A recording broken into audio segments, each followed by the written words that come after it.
ओम शांति। आज 27 अप्रैल 2022 की साकार रूप में चले हुए प्यारे बाबा की मधुर महावाक्य सुनते हैं। प्यारे बाबा बोले, मीठे बच्चे, श्रीमत पर चलकर अपने कर्मों को सुधारो, विकर्मों को भस्म करो। माला का दाना बनना है तो एक बाप के सिवाय दूसरा कोई याद ना आए। प्रश्न है, किन बच्चों की रक्षा बाप स्वतः करता है? उत्तर है, जो जितना सफाई से चलते हैं, बाप से सदा सच्चे रहते हैं, उनकी रक्षा स्वतः होती रहती है। झूठा चलने वालों की रक्षा हो नहीं सकती। माया उन्हें बहुत खींचती रहती है, उनके लिए फिर सजा कायम हो जाती है। प्रश्न दूसरा है, बच्चे रूहानी सर्जन से अपनी बीमारी छिपाते क्यों है? उत्तर है, क्योंकि उन्हें अपनी इज्जत का डर रहता है। जानते भी हैं माया ने हमें धोखा दिया है, आंखें क्रिमिनल हो गई है, फिर भी बाप से छिपा लेते हैं। बाबा कहते हैं, बच्चे, जितना तुम छिपाएंगे उतना नीचे गिरते जाएंगे। माया खा लेगी, फिर पढ़ाई छूट जाएगी। इसीलिए बहुत खबरदार रहना है। मनमत व आसुरी मत पर नहीं चलना है। ओम शांति। रूहानी बाप रूहानी बच्चों को समझाते हैं। बच्चों ने यह निश्चय तो किया है कि रूहानी बाप ही आत्माओं को पढ़ाते हैं। इसलिए गायन है कि आत्मा परमात्मा अलग रहे। मूल वतन में तो सभी आत्माएं इकट्ठी रहती हैं, अलग नहीं रहती। फिर वहाँ से आत्माएं बिछड़ती हैं, आकर के अपना अपना पाठ बजाती हैं। सतु प्रधान से उतरते उतरते तमु प्रधान बन जाती हैं। बुलाते भी हैं, हे पतित पावन आओ, आकर पावन बनाओ। बाप बच्चों को समझाते हैं, हम हर 5000 बरस बाद आते हैं। यह सृष्टि चक्र ही 5000 बरस का है। निराकार शिव बाबा भी जरूर तन द्वारा ही सुनाएंगी। ऊपर से कोई प्रेरणा आदि नहीं करते हैं। जैसे तुम आत्माएं शरीर धारण कर बातचीत करती हो, बाप भी कहते हैं, मैं इस तन द्वारा तुमसे बात करता हूँ, तुम बच्चों को डायरेक्शन देता हूँ। जितना जो डायरेक्शन पर चलते हैं वो अपना ही कल्याण करते हैं। बाप तो समझाते हैं, फिर कोई श्रीमत पर चले व ना चले, टीचर की सुने व ना सुने, वो तो अपने लिए ही फायदा अथवा नुकसान करते हैं। नहीं सुनेगा तो फेल हो जाएगा। शिव बाबा तो अच्छी रीति समझाते हैं। शिव बाबा से तुम बच्चों को सीख कर फिर सिखाना है। सन सोच फादर, इसमें जिस्मानी बाप की बात नहीं है, यह है रूहानी बाप की बात। बच्चे समझते हैं, जितना जो श्रीमत पर चलते हैं उतना बरसा पाते हैं। बाप कहते हैं, मुझे याद करो तो तुम्हारी जन्म जन्मांतर के पाप कट जाएंगी। क्योंकि रावण राज्य में पाप आत्माएं पुण्य आत्माओं के आगे माथा टेकती हैं, परंतु ये नहीं जानती कि यही पुण्य आत्माएं फिर पाप आत्माएं बनती हैं। समझते हैं वह सदैव पुण्य आत्माएं है। बाप समझाते हैं, पुनर्जन्म लेते लेते पुण्य आत्मा से पाप आत्मा बनते हैं। 84 जन्म लेते हैं तो सतु प्रधान से तमो प्रधान में आते हैं। पाप आत्मा बनते हैं, फिर बाप को याद करते हैं। जब पुण्य आत्मा है तो बाप को याद करने की दरकार नहीं। अब ये सब बातें सबको बाप तो नहीं बैठ समझाएंगी। बच्चे सर्विस करते हैं। मनुष्य तो इस समय असुर बनते जाते हैं। इस कारण बुद्धि में बैठता ही नहीं कि परमात्मा सर्वव्यापी नहीं है। सारा मदार इस बात पर है।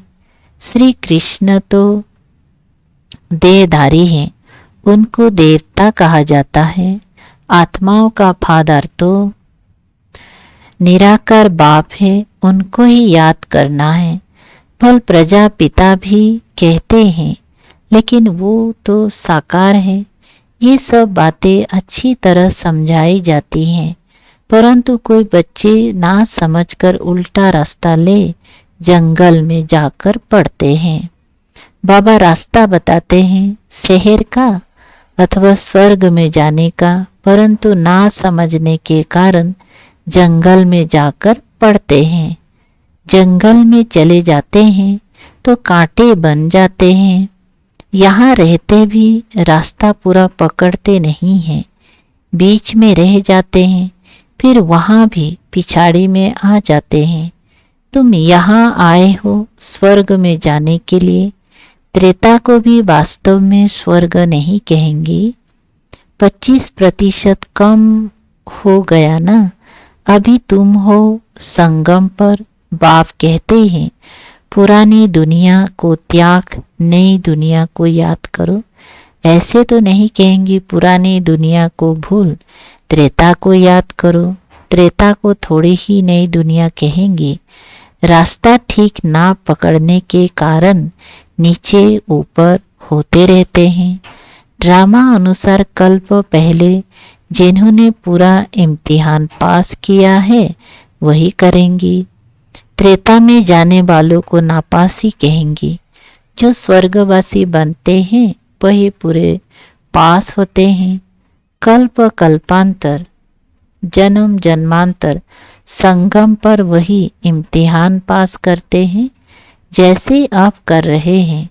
जो फूल बनने का नहीं होगा उनको भल कितना भी जोर से खींचेंगी, लेकिन वो नहीं बनेंगी। अब तो फिर भी फूल है ना। कांटे तो चुभते रहते हैं। सारा मदार पढ़ाई पर है। माया अच्छे अच्छे बच्चों को भी कांटा बना देती है, ट्रेटर बन जाते हैं। जो अपने घर को छोड़ दूसरी तरफ जाए उनको टेटर कहा जाता है। बाप तो माया से छुड़ाने आए हैं। कहते हैं बाबा माया बड़ी दुस्तर है, अपनी तरफ खींचती है। माया कम चुंबक नहीं है। इस समय देखो खूबसूरती भी कितनी बढ़ गई है, कितनी फैशनेबल बनते हैं। बास्कोप में क्या क्या दिखाते हैं। आगे ये बास्कोप नहीं थे, 100 बरस के अंदर ही निकले हैं। इसमें ड्रामा के राज को भी समझाना है। 100 बरस के अंदर जैसे बहिष्ट बन गया है, वहाँ तो ये साइंस भी बहुत सुख देने वाली होती है। वहाँ साइंस का घमंड नहीं होता है, कितना सुख देती है, परंतु वह सुख स्थायी हो जाए, इसीलिए पुरानी दुनिया का विनाश होता है। बाप बच्चों को ऊंच चढ़ाने के लिए देखो कितनी मेहनत करते हैं, परंतु कोई कोई तो मानते ही नहीं है कि बाबा हमको पढ़ाते हैं। अच्छी अच्छी भी माया के चंबे में आ जाते हैं। माया पूरा ही बस कर लेती है, परंतु फिर भी एक बार जो ज्ञान सुना है तो स्वर्ग में जरूर आएंगी, परंतु ऊंच पद नहीं पाएंगी। कहते तो सब है हम नारायण बनेंगी, तो पुरुषार्थ भी इतना करना है, परंतु है सारा ड्रामा का खेल। कोई चढ़ते हैं, कोई गिरते हैं, नीचे ऊपर होता ही रहता है। सारा मदर याद की यात्रा पर है। बाप तुमको अखुट खजाना देते हैं, वहां कर्म भोग की बात ही नहीं है। इस समय यहाँ जो जमा करते हैं वही पूरा बरसा पाते हैं। ये ख्याल नहीं करना चाहिए कि चढ़ेंगी तो फिर गिरेंगे भी। जास्ती गिरे हैं तो अब तो चढ़ना ही है। ड्रामा अनुसार पुरुषार्थ तो होता ही रहता है। शिव की सबसे जास्ती पूजा होती है, उनको फिर ठिक्कर भीतर में कह देते हैं। कितना अज्ञान है। बोल शिव की पूजा भी करते हैं, बलि भी चढ़ाते हैं, परंतु फिर भी शिव को कोई जानते ही नहीं है कि वो ज्ञान का सागर बाप कैसे आकर पढ़ाते हैं। अब पढ़कर पुरुषार्थ कर ऊंच पद पाना है। माया भी किसी को छोड़ती नहीं है, एकदम पकड़ लेती है। बाप कहते हैं, बच्चे सच्चा सच्चा चार्ट लिखो। कोई बच्चे सच नहीं बताते हैं तो सजा भी हो जाती है। सजा के समय तौबा तौबा करते हैं, क्षमा करो, फिर ऐसे नहीं करेंगे। छोटा बच्चा कोई बुरा काम करते हैं तो बाप मारते हैं तो तौबा तौबा करते हैं। यह है बेहद का बाप। इतना बड़ा बाप कितनी नम्रता से चलते हैं, कितना मुलायम है। जैसे छोटे बच्चे मुलायम होते हैं, कोई भी बात होंगी कहेंगे अच्छा ठीक है, क्योंकि ड्रामा पर चलते हैं। अच्छा भाभी ऐसी थी, फिर समझाते हैं आगे ऐसा ना हो। श्रीमत और असुरीमत, ये ब्रह्मा भी अलौकिक बाप है ना, फिर भी बेहद का बाप है। हद के बाप की भल कोई ना माने, बेहद के बाप ने इसे निमित्त बनाया है तो इनका जरूर मानना चाहिए ना। इसलिए बाबा कहते हैं माया कोई कम नहीं है, उल्टा काम करा लेती है। समझना चाहिए यह है ईश्वरीय मत। बाप कहते इन द्वारा अगर ऐसी कोई मत मिल गई तो भी मैं ठीक कर दूंगा। बाबा ने रथ भी अनुभव भी लिया है, कितनी गाली खाई है। बाबा के साथ बहुत सफाई से रहना चाहिए। जितना जो सच्चाई से चलेगा उतनी उनकी रक्षा होगी। झूठी चलने वालों की रक्षा नहीं होती है, उनके लिए सजा कायम हो जाती है। माया नाक से पकड़ लेती है। बच्चे जानते हैं माया खा गई, इसलिए हमने पढ़ाई छोड़ दी। बाबा कहते हैं कुछ भी हो परंतु पढ़ाई कभी भी बंद नहीं करो। जो जैसा करेगा वैसा पाएगा। कब पाएगा? भविष्य में, क्योंकि अब दुनिया में चेंज होने वाली है। ये कोई नहीं जानते सिवाय तुम्हारे। तुम्हारे में भी बहुत बच्चे भूल जाते हैं। अगर याद में रहे तो खुशी भी रहे, परंतु माया एकदम भुला देती है। ये माया से लड़ाई अंत तक चलती रहेगी। अच्छे अच्छे बच्चे भी जानते हैं कि हमारे से ये हो गया, फिर सच नहीं बताते। इज्जत का डर रहता है, घुटका खाते रहते हैं। हाँ कोई युगल है तो समझते हैं, एक ने बताया तो हम भी बता दे। तकदीर में ऊंच पद नहीं है तो सर्जन से छिपाते रहते हैं। जितना छिपाएंगी उतना नीचे गिरते जाएंगी। यह आंखें ऐसी हैं जो क्रिमिनल पने को छोड़ती नहीं हैं। कोई तो बहुत अच्छे बच्चे हैं जो कभी दूसरे कोई को याद भी नहीं करते, जैसे पतिव्रता स्त्री की कब कोई पर पुरुष पतिव्रता स्त्री की कब कोई पर पुरुष में दृष्टि नहीं जाती है। तो बाप समझाते हैं अगर माला का दाना बनना है तो ऐसी अवस्था चाहिए। विश्व का मालिक बनना कोई कम बात है क्या? बेहद का बाप पढ़ाते हैं, बाकी क्या चाहिए।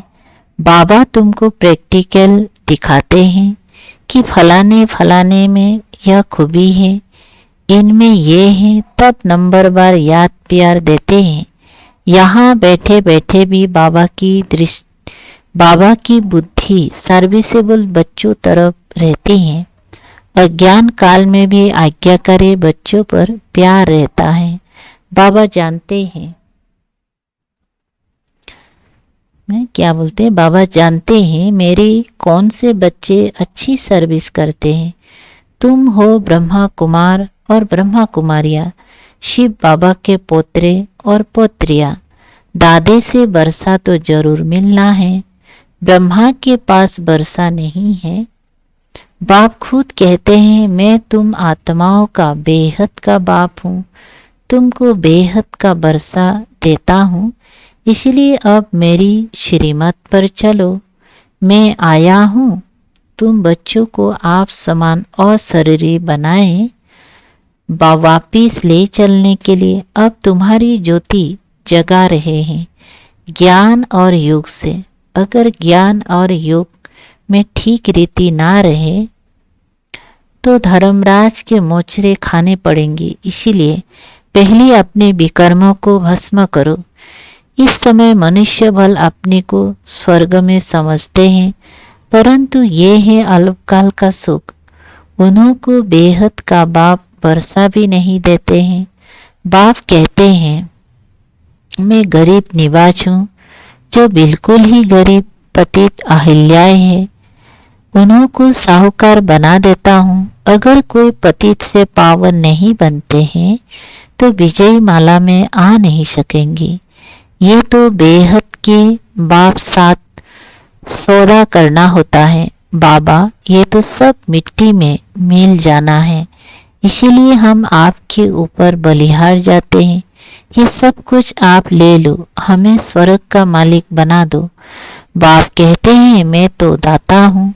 यह राजाई स्थापन करने में अथवा विश्व का मालिक बनने में कोई खर्चा नहीं है। वहाँ देखो लड़ाई के लिए कितना खर्चा होता है, यहाँ तो तुम्हारा क्या खर्चा है, क्योंकि कोई भी हथियार पावर है नहीं। योग बल से विश्व के मालिक बनते हैं। वो लोग बाहुबल से इतना लड़ते हैं फिर भी विश्व का मालिक नहीं बन सकते हैं। ड्रामा में उन्हों का पार्ट ही नहीं है। सच्चा सच्चा राजयोग बेहद का बाप ही सिखलाते हैं। तुम जानते हो राजयोग से परम पिता परमात्मा ने स्वर्ग की स्थापना की थी। अभी तुम संगम युग पर पढ़ रहे हो और पढ़ाई अनुसार ही नंबरवार पद मिलेगा। अच्छा, मीठे मीठे शिकलधे बच्चों प्रति माता पिता बाप दादा का याद प्यार और गुड मॉर्निंग। रूहानी बाप के रूहानी बच्चों को नमस्ते। हम रूहानी बच्चों के रूहानी बाप दादा को याद प्यार गुड मॉर्निंग और नमस्ते नमस्ते। शुक्रिया बाबा, थैंक यू बाबा।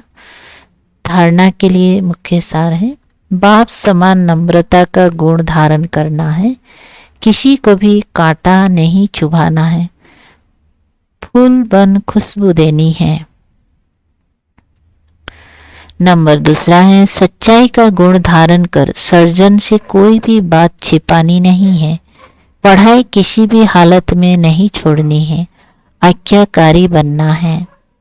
वरदान है बाप द्वारा मिले हुए वरदानों को समय पर कार्य में लगाकर फलीभूत बनाने वाले वरदानी मूर्त भव। विस्तार है बाप दादा द्वारा जो भी वरदान मिलते हैं उन्हें समय पर कार्य में लगाओ तो वरदान कायम रहेंगे। वरदान के बीज को फलदायक बनाने के लिए उसे बार बार स्मृति का पानी दो। वरदान के स्वरूप में स्थित होने की धूप दो तो एक वरदान अनेक वरदानों को साथ में लाएगा और फल स्वरूप वरदानी मूर्त बन जाएंगे। जितना वरदानों को समय पर कार्य में लगाएंगे उतना वरदान और श्रेष्ठ स्वरूप दिखाता रहेगा। स्लोगन अटेंशन नेचुरल हो तो टेंशन स्वतः खत्म हो जाएगा। अच्छा, ओम शांति। शुक्रिया बाबा, थैंक यू बाबा।